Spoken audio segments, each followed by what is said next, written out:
बच्चे पालने की कोई मशीन आती है। ये रसोई में कौन है जो एप्रन पहने खड़ा है? कुसुम अपनी सहेली जिया से। वो मेरी सास है। जिया हलवा खाते हुए। जिया की डिलीवरी पर उसकी सास ने पूरी रसोई का चार्ज संभाल लिया था। जिया और कुसुम दोनों अपने ससुराल से अलग दूसरे शहर में पति की जॉब की वजह से आई हैं। कुसुम की नजर रसोई से हट ही नहीं रही थी। सास ऐसी भी होती है? कुसुम इतनी हैरान थी कि वो समझ ही नहीं पा रही थी, क्योंकि उसके ससुराल का माहौल बिल्कुल अलग था। यही नहीं दोस्त, मेरी सास मुझे जमीन पर पैर रखने तक नहीं देती।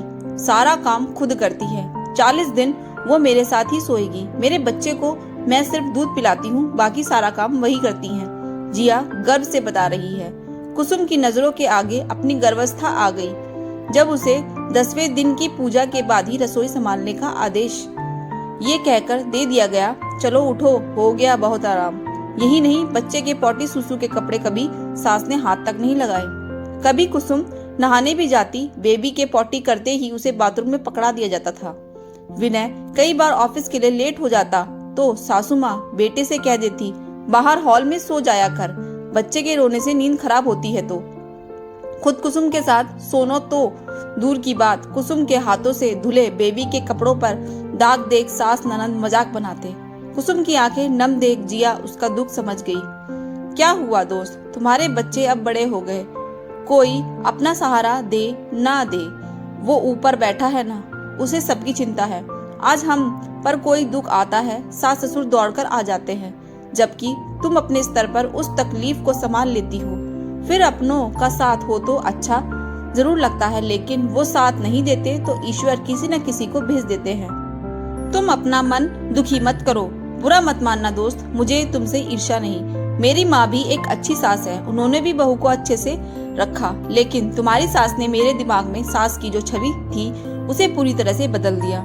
दूसरे शहर में आकर बहू की सेवा करना, ऐसी भी सास होती है? इतनी फ्रेंडली, इतनी केयरिंग। कुसुम ने जिया को बच्चे का शगुन दे वहाँ से चली गई। अभी कुछ ही महीने बीते थे, कुसुम की सास का आना हुआ। कुसुम आज अलग रहती है, बच्चे बड़े हो चुके हैं, लेकिन सास नाम का खौफ आज भी बरकरार है। जिया भी अपनी सास और बच्ची के साथ कुसुम के घर घूमने आई। जिया थोड़ी मुंह फट थी। कुसुम ने उसे समझा रखा था उसकी सास के आगे मुंह बंद रखे। नमस्ते आंटी जी। जिया नमस्ते, आओ अंदर। कुसुम की सास सविता ने जिया और उसकी सास राधिका का स्वागत किया। कुसुम शरबत और स्नैक्स ले आई।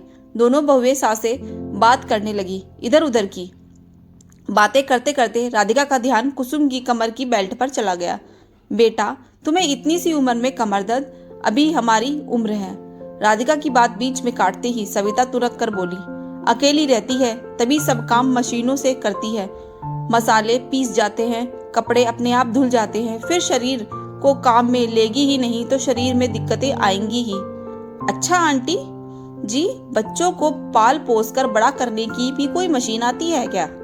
मुझे भी बताइए। ये सब डिलीवरी के समय अच्छे से आराम ना मिल पाने और कच्चे शरीर पर पड़े अतिरिक्त कार्यभार की वजह से आई शारीरिक समस्या है। जिया ने ऐसा करारा जवाब दिया। सविता ने कुसुम की तरफ गुस्से से देखा। कुसुम ने जिया को इशारे से चुप कराया। राधिका भी जिया के कान में फुसफुसाई, तुम अपनी दोस्त के लिए मुसीबत खड़ी कर रही हो। अच्छा आंटी जी, चलते हैं।